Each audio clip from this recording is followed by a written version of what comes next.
Welcome to the CCN podcast, where we discuss the latest trends, companies, and people shaping the cryptocurrency space. I'm your host, Jake Sylvester.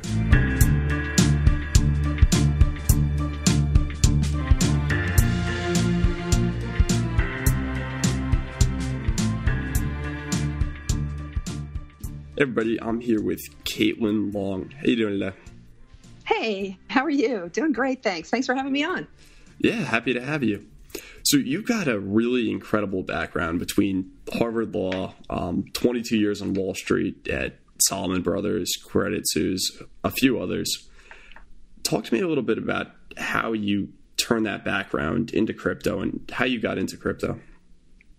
Well, like everyone, their backgrounds bring them to who they are today and give them the knowledge base for recognizing trends. And I just happen to have a slightly maybe atypical background because I'm not a technologist, but I actually have the legal background as well as having worked on Wall Street for 22 years, most recently running the pension business at Morgan Stanley. So really got into the weeds of how assets are custodied and cleared and settled when they transfer.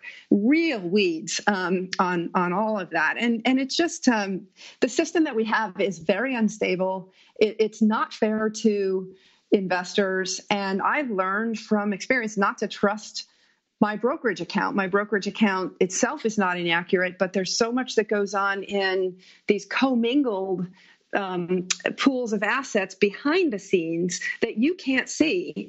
So in other words, if you own 100 shares of Apple stock, you don't know that the leveraged institutions of Wall Street haven't promised those very same 100 shares out to someone else and they also show up on that person's brokerage statement. And that kind of stuff really hit me in the gut as just unfair and morally wrong. And there's a lot to be said for pension fiduciaries upping their game and for the investor protection regulation to up its game, because frankly, regular investors are the losers from all of these issues in the system. Yeah, absolutely. And you did a fantastic interview with Laura Shin. I think it was on Unconfirmed, where you were talking about thank you. Dole's shares, right? And I thought this was just a crypto isolated problem. And then you kind of take that to the next level. So talk a little bit about that and how the regulations allow that to happen. Well, there's fault tolerance in the system, and it stems from the fact that trades are not required to be settled instantly, which for your crypto listeners is going to sound really strange because your trades literally go in the next block. If you're talking about the Bitcoin blockchain, you can see them within minutes on the Ethereum blockchain. Your actual trades are right there. And that's not the way Wall Street works. Wall Street settles trades. When I started in 1994 in the industry, it was 5 days after the trade date. And now it's 2 days after the trade date. We just went from T+3 to T+2 this year. But it's still 2 days. And, obviously that's not a technology problem. It's long since not been a technology problem anymore. So why is it that Wall Street's stuck with this crazy practice of not settling trades in near real time? And the answer is it has to do with the market structures. Now, all these crazy market structures that we've been left with that were designed to try to help Wall Street settle the increasing trading volumes on the New York Stock Exchange in the 1970s, which essentially said, why don't we immobilize shares instead of, literally running share certificates back and forth across all the brokerage firms, which is why if you go down to the New York Stock Exchange in New York, that's why all the brokerage firms were located right there, because they literally were running paper securities back and forth to each other every day. And then they got overwhelmed and they said, well, why don't we just immobilize them in a vault somewhere? And everybody will actually own a certificate that's a claim against that share. So instead of owning the real thing, everybody now owns a paper claim against the real thing. And the real thing is immobilized in a vault at a company called the DTC, a big, huge company that is the legal owner of 99.9% of the securities issued and outstanding in the United States. And most people don't realize that if you don't own the actual paper certificate, you don't own your securities. The DTC does, and what you own is an IOU, and that IOU, is from a leveraged financial institution that might default. And so behind the scenes, all of these different institutions that are that were designed to clear and net settle transactions that gave rise to this settlement delay, those institutions haven't been done away with, even though the technology problem that created them long ago was solved. Yeah, it's just crazy to think here we are in 2018, and it's still taking, 2, recently 3 days to settle these trades.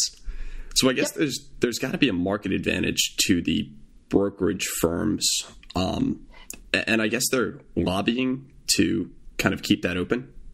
Well, it's interesting. They did when we went down to T+3. I remember that was in the late 90s from T+5. The industry fought it tooth and nail. And they didn't fight it as much when we went from T+3 to T+2, but they will fight it tooth and nail if we ever go T+1. And here's why. Because the industry makes a lot of money on securities lending. This is the rehypothecation word that I wrote about on Forbes.com. That's one of those phrases that crypto enthusiasts are going to know and understand, just like they know and understand the phrase fiat currency. 10 years ago, it was only the Austrian school economists that were talking about fiat currency. No one ever talked about dollars as a fiat currency. Well, now everybody talks about it that way, to the point that even Fiat, the car company, had this hilarious tweet about 2 weeks ago that asked why everybody was criticizing their money. It was, a play on the name of the company, the Italian car company, Fiat. So it's now in the regular vernacular, and I think the word rehypothecation is going to be in the regular vernacular of the industry very soon, because that is one of those insidious and subtle things that happens behind the scenes in these commingled collateral accounts behind the scenes that you can't see from your brokerage statement. But folks like in the MF Global bankruptcy, we've, a lot of people unfortunately learned what rehypothecation was and learned that it was legal, and learned that their, brokerage firm got them to agree to it. So the remedies for a default are pretty limited if you've agreed to it and it was right there in the fine print. But I've very publicly been sort of campaigning against this for a while. And it's not new. Just because this has been something I wrote about recently, it's only because it burst on the scene in the crypto sphere due to the entry of ICE, the parent of the New York Stock Exchange, which is the largest operator of central clearinghouses and counterparties, one of the largest operators in the world. So they are a major rehypothecator of collateral, and this is one of those things that I love Bitcoin, because you actually can own your asset. It's the same as if you were actually owning that paper stock certificate, except it's just in digital form. And it's not been counterfeit, as paper was so easy to counterfeit or lose.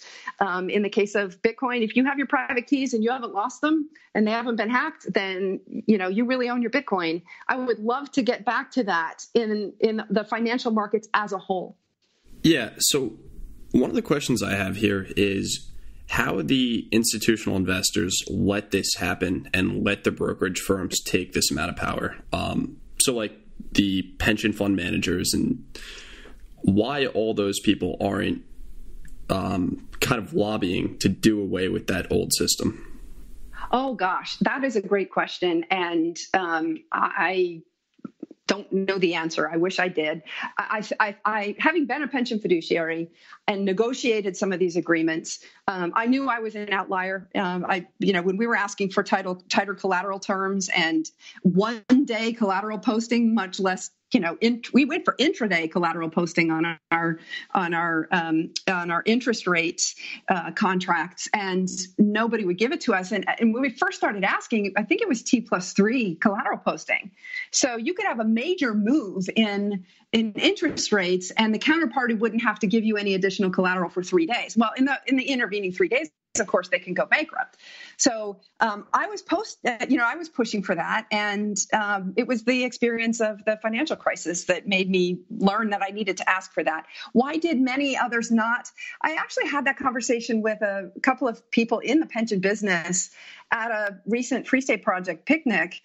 So they, like me, are opposed to, fractionally reserved assets and fractional reserve banking in general. And I said, gosh, why are the fiduciaries not digging into this? And they said, it's two things. They think that they're powerless to change the system, which on an individual basis may be correct. But if they were to work together, I don't think that's correct at all. I think they do have the power to force positive change. And indeed, there's a terrific speech called Blockchain the Plunger that's going to clean up the capital markets that was given by a Delaware Chancery Court judge back in 2016. His name is Travis Laster, Vice Chancellor Travis Laster.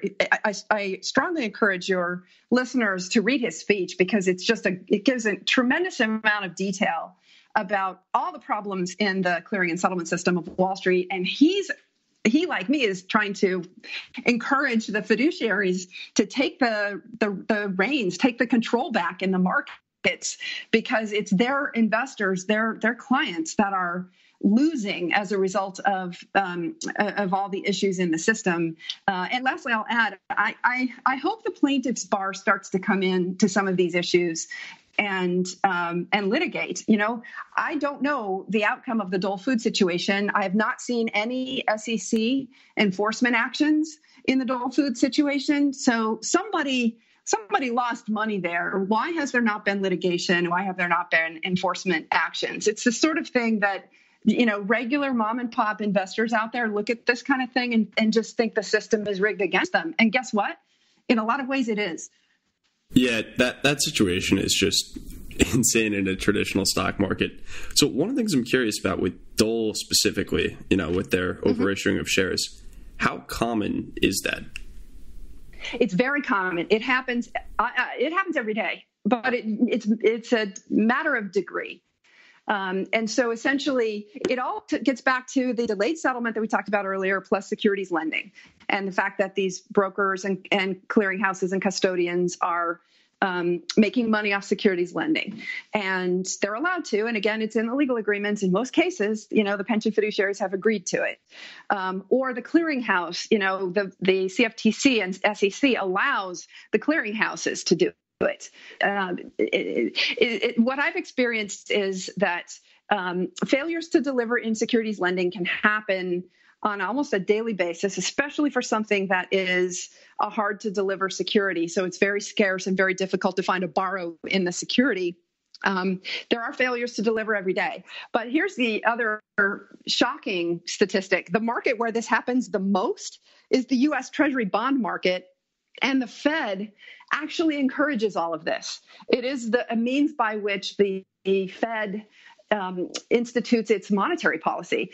It used to be that monetary policy was instigated through the traditional banking system. It's how a lot of us learned it in school. The Fed injects $1 of monetary base into the traditional banks. They typically had about an 8% capital requirements, and that would turn into $12 of M2 if you've ever taken an economics class and learned about the difference between M0 and M2, the multipliers. And those similar multipliers exist in the securities industry as well, and it happens through rehypothecation. Wow, it just almost sounds corrupt. So, yeah, if you're advising back tier, what are you telling them to do? Well, I'm not advising back, to be clear. In fact, I've actually of course.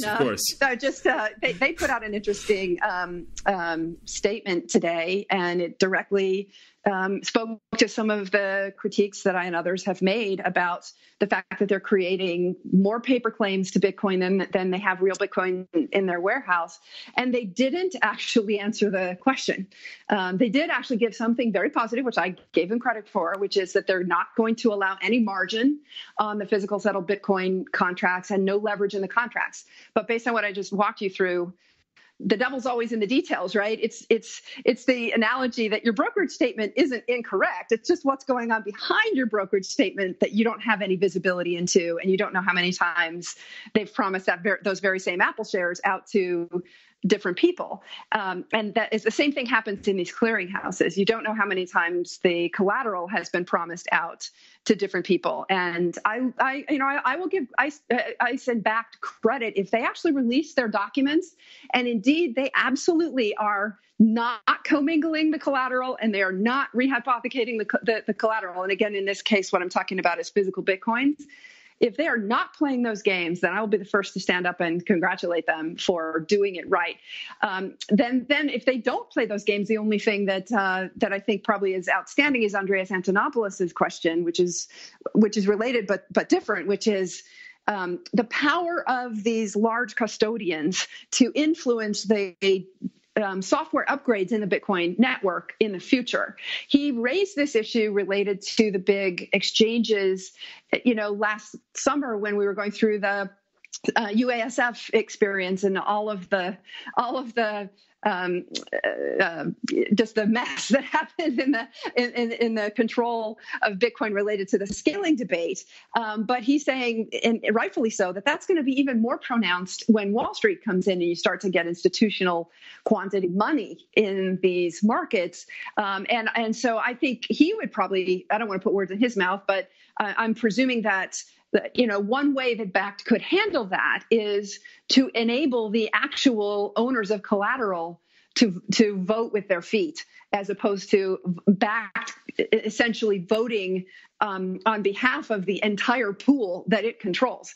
Because as we know, if you control your keys, it's your Bitcoin. If you don't control your keys, it's not your Bitcoin. And Andreas had this great quote about essentially Bakkt is going to become, and the ETFs as well, gigantic, not your keys, not your Bitcoin pools of Bitcoin, where the people who really control them and therefore control the influence over the future of the software are those who are not necessarily aligned with the individual users.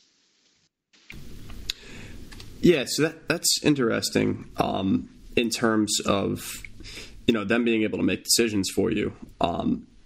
How is that currently handled with stocks where you have a big vote? Great question. It's not handled well. You would think that there would be one for one, one share, one vote. And that is indeed what the system appears to be.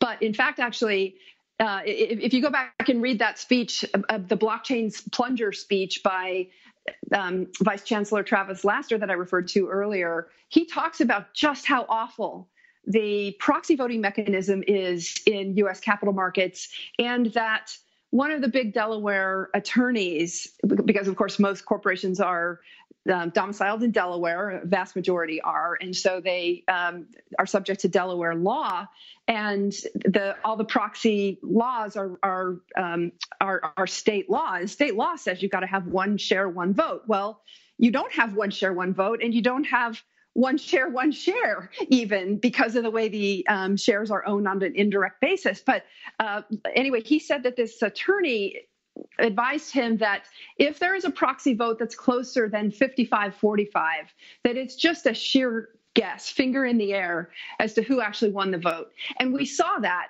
in the Procter & Gamble proxy contest, which happened at the end of 2017. And by the way, the Dole Food case was also a 2017 case. These examples are not old. They're very recent. But the Procter & Gamble case, the first vote count was plus 6.2 million for the Procter & Gamble candidate for the board seat. And then they did a recount, and it came out negative 49,000 some odd votes.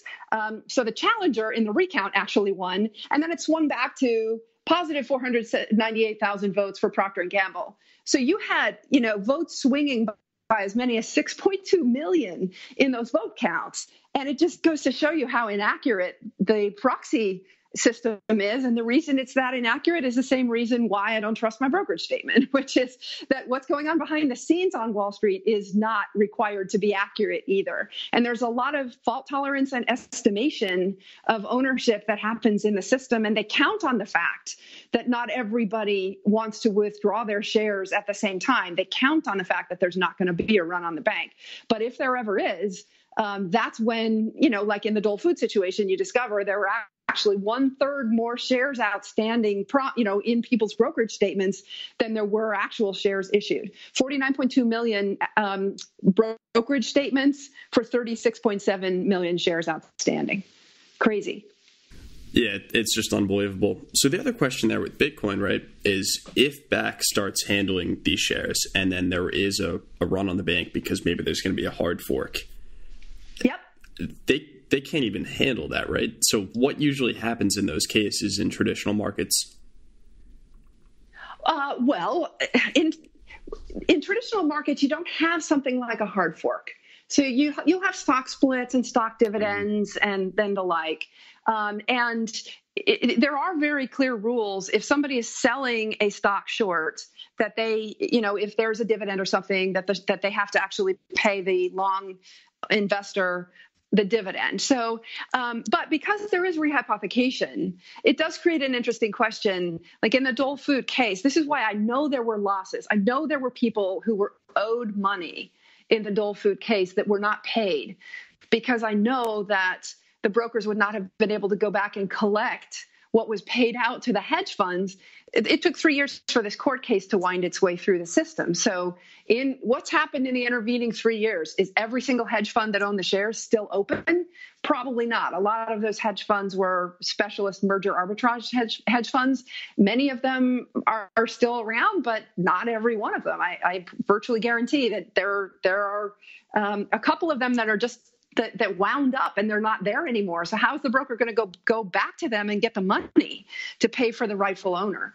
And so, was this swept under the rug? Were there some pensions, some long only owners of Dole Food that did not get their class action consideration in that case?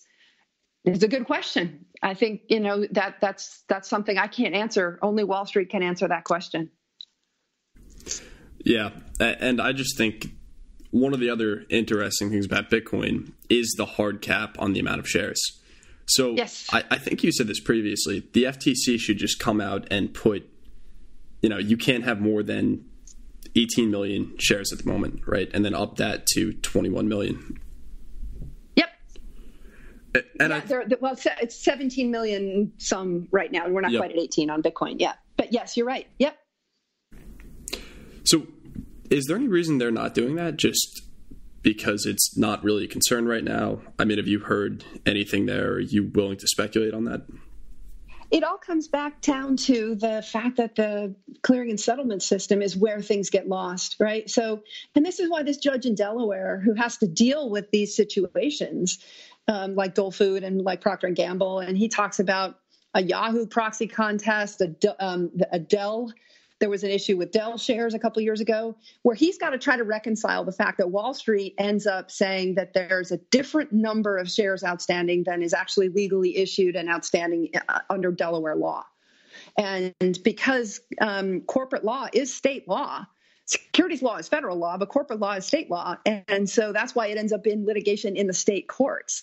And this judge, he's been advocating for years that these are major issues and being ignored, and they have to be fixed. And it's the fiduciaries of pension funds and mutual funds, the boards of mutual funds. These are the guys that really should be looking out for regular investors. And either they don't understand the issues because they are subtle. This rehypothecation is subtle. It may seem like, how is it that the accounting system of Wall Street can create all these extra paper claims? Aren't they required to settle up and foot the balances every single night? Well, no, you actually do have these failures to deliver, which creates, more shares outstanding than were legally issued. There is naked short selling, even though people, it's illegal, and the SEC is supposed to be going after it. I haven't seen them go after it in the Dole Food situation. That doesn't mean they didn't, but I would have thought they would have made it public because that was such a public, court case. There it was in black and white. Naked short selling happened. So I think the corporations are doing everything they can do to ensure that their shares are not overissued. It's the clearing and settlement infrastructure of Wall Street that doesn't have an interest in fixing the system. And so, unfortunately, the SEC, which has an investor protection mandate, is the one that really should be on this. But interesting question why they haven't been.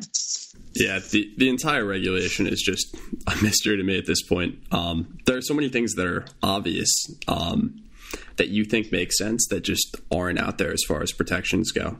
And I think we saw a lot of that in 2008 too, where you had these retail investors saying, I had this much money, what happened?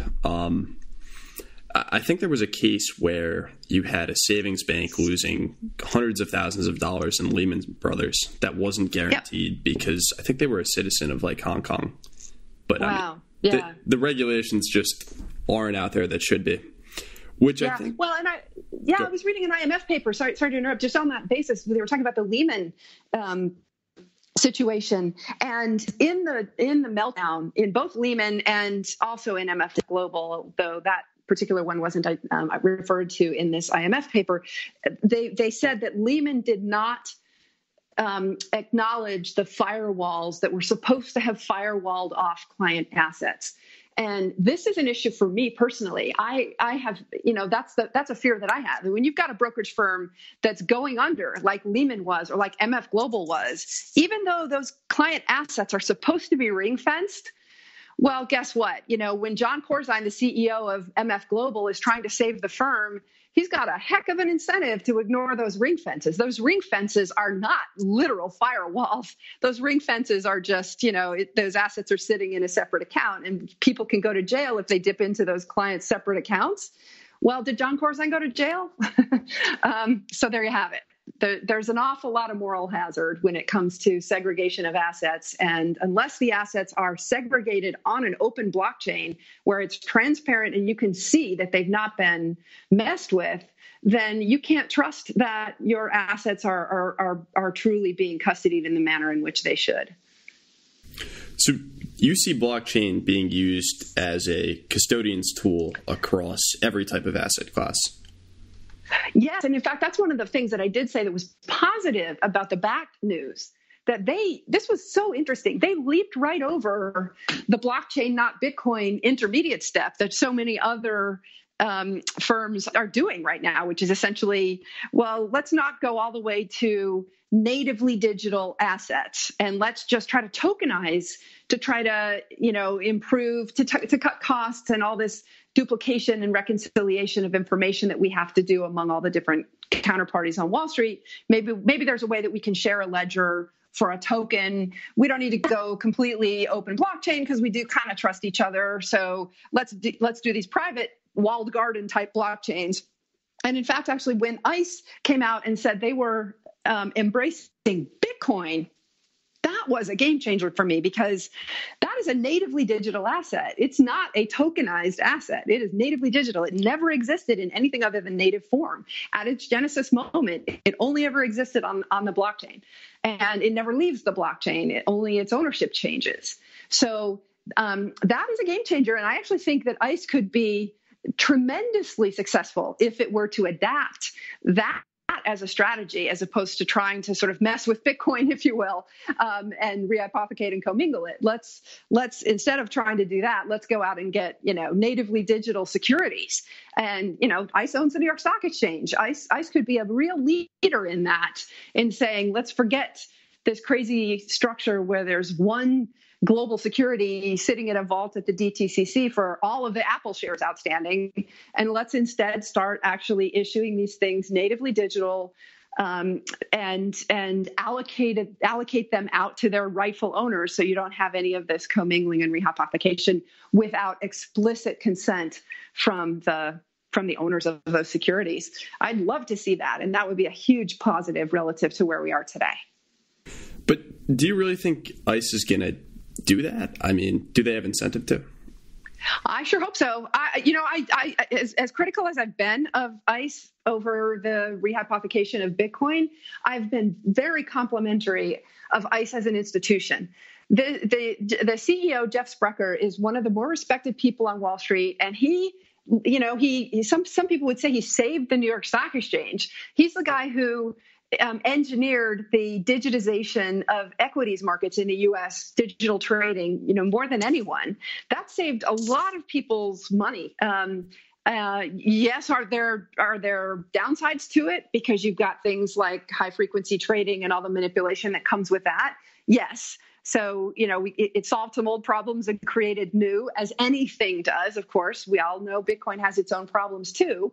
But is it a solution to this overarching problem, which is that Wall Street doesn't keep accurate track of who owns what and ends up always issuing more securities than are legally outstanding because the ledger systems can't keep track? Yeah. And to me, that's a huge problem. And I would rather see that solved and take on the new problems that having natively digital bearer assets involve than trying to sort of band-aid the old system, which is what we've been doing for the last 40 years. One of the interesting things I found about ICE in general is it came out of, or I guess it was acquired by, I think, the Continental Power Exchange. So when you look at Sprecher's background, he really comes out of a instant settlement market with the Energy Policy Act, right? I mean, they were interesting. I didn't know that. Yeah. They were competing directly with Enron. Yeah, I knew that that's how he got his start, was in electricity trading, but I didn't realize that was instant settlement. I just don't know. That I'm not saying it was. I had assumed it was. Interesting. So, I don't know if it is or not. I just don't know how that market works. Oh, okay. Yeah, because I think that's going to heavily influence his thoughts going forward. I mean, like you said in the beginning of this interview, your background is heavily going to influence what you do. Yeah, so sure. I'd be really interested to see how that energy market is regulated and settled, to try to see what ICE is planning here. Yeah, I don't. Well, certainly that market became a lot less manipulated after Enron, and the CFTC moved in and regulated it to a much greater degree. But I'm just not familiar with it. I've never personally traded or done anything in that market, so just not qualified to speak about it. But your point is well taken. That's where he came from, and he basically acquired a whole series of key infrastructure players in U.S. markets and global markets. He owns the ICE Clearing Europe is one of the largest. I think it might be the largest clearinghouse in Europe. So this is a global giant in market infrastructure. It is literally too big to fail. I say that both in the positive and negative contexts that means. Because one of the things that I wrote about in the last article on Forbes.com about rehypothecation and commingling is the financial regulation used to try to disperse credit risk around the banking system, thinking that it was really going to be pretty rare for the entire banking system to incur a run. And so as long as all the credit risk was dispersed widely, distributed widely, decentralized, to use some of the crypto phrases, that was the safest way to deal with credit risk. Well, now we've essentially centralized it. Post-financial crisis, it's centralized in organizations such as ICE. And these things are literally too big to fail. And the rehypothecation of collateral is a means by which all of these organizations can look like they're more solvent than they really are. And the problem is that because of the way repo accounting works, you have multiple parties recording that they own the same asset at the same time. And that is the way U.S. GAAP accounting requires the accounting for repo transactions to work. So therefore, it looks like both financial institutions are solvent because they both are reporting that they own the asset, but there's really only one asset. So in a normal functioning market, if nobody actually wants to go claim their asset, then it's fine. But if you get runs on the system, that's when you realize just how insolvent the system is. And I would give hats off to CFTC regulator Chris Giancarlo. He's been talking about this for years. And he's right that the regulators don't have a way to back out all that double and triple and quadruple and quintuple counting of assets to know just how solvent the system as a whole really is. Yeah. So first of all, that was awesome conversation. I want to shift gears real quick. I want to hear a little bit about how you really took Wyoming and turned it into this crypto valley that's now really competing with the current giant Delaware. Well, thank you. I grew up in Wyoming, so that's the nexus, and have stayed very close there. I've served on charitable boards there for years. And, I just knew that this was an alignment of interest between Wyoming wanting to bring software companies into the state. And it also had one of the worst laws for Bitcoin. And once we got the ball rolling to fix that Bitcoin law, specifically, it was the money transmitter law that essentially required the Coinbases and Circles of the world to have to leave the state in 2015. So we set out to fix that, and we ended up doing that and a lot more, and there's going to be more to come. And I think, stay tuned. We actually have another task force meeting in September where we'll work on legislation that's going to be introduced in the next legislative session in early 2019. And we're not done. There's more going to be happening to support this industry in Wyoming and bring more companies into the state. So you've passed a couple laws there. Money transmitter was big. So now you have investors that have been waiting 2-3 years that can finally withdraw Bitcoin in the state.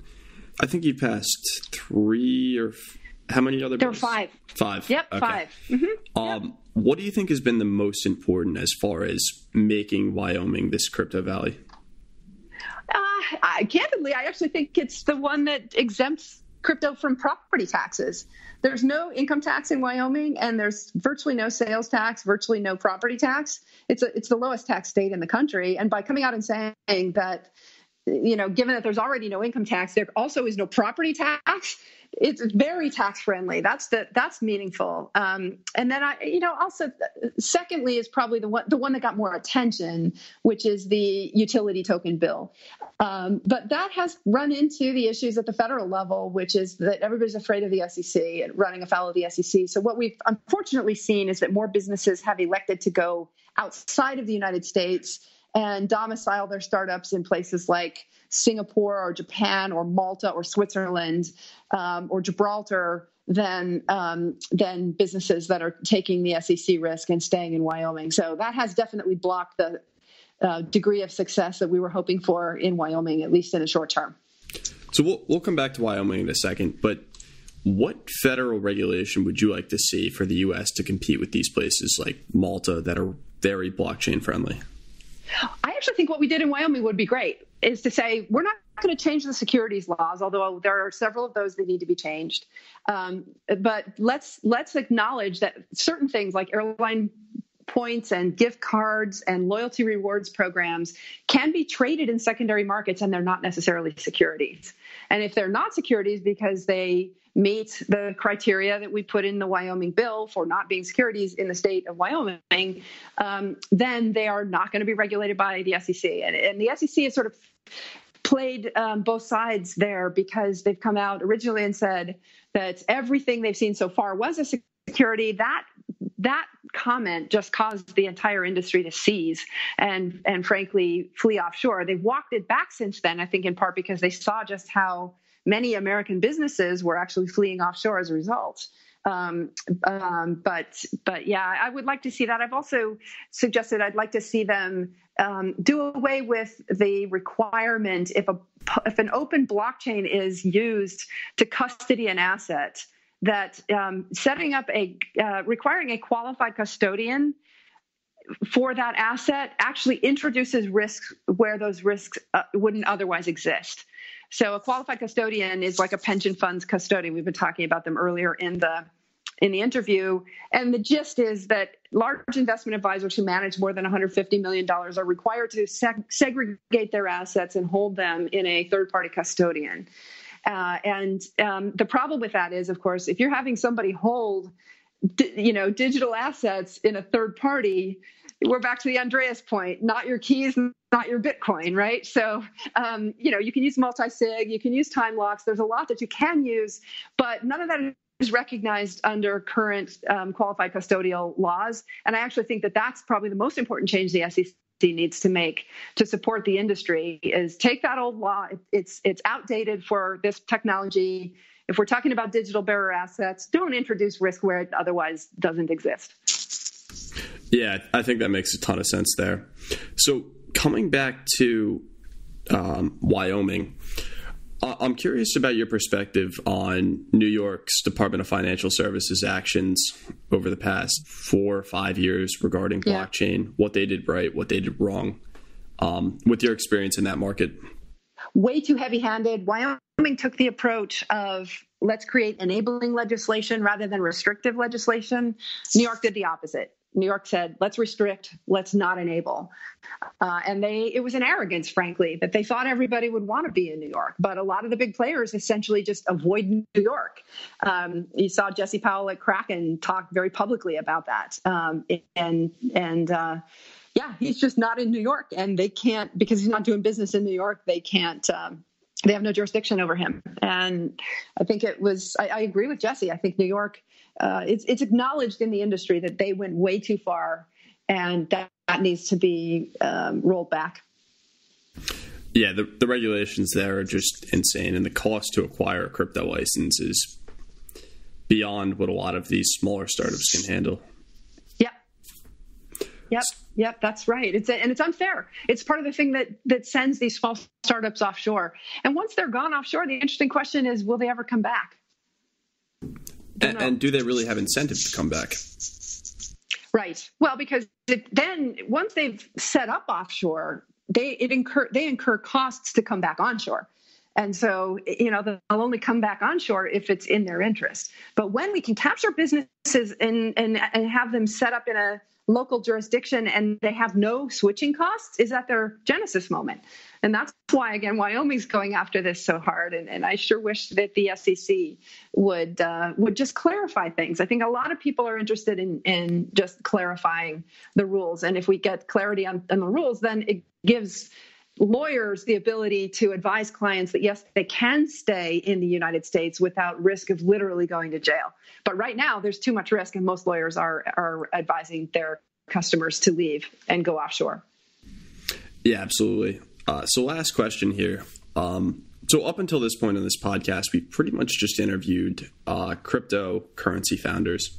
One of the questions I love to ask them is where you see your company in 5 years. So I'm curious where you see this entire industry in 5 years, and in particular, how Wyoming fits into that.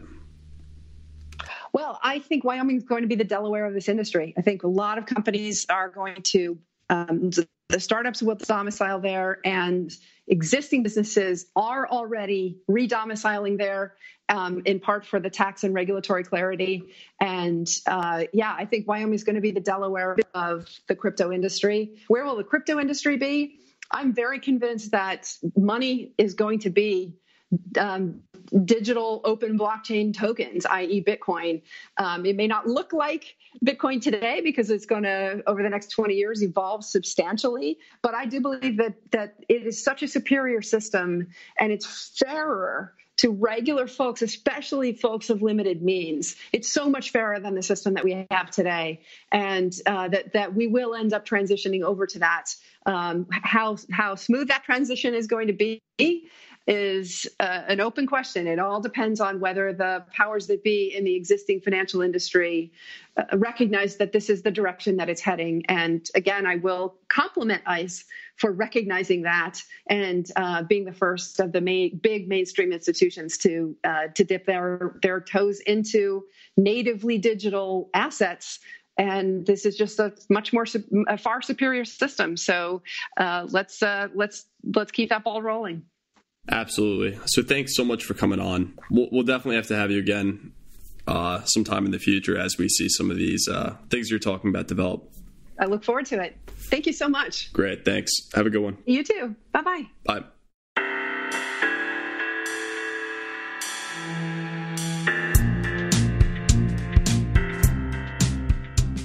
The views and opinions expressed on this show are only those of its hosts and guests, and sometimes of no one at all. The CCN podcast was produced by Rockwood Audio and hosted by ccn.com. To find out more about CCN and the podcast, check us out at ccn.com. You can also follow us on Twitter at CryptoCoinsNews. If you enjoyed the show, please be sure to rate and subscribe.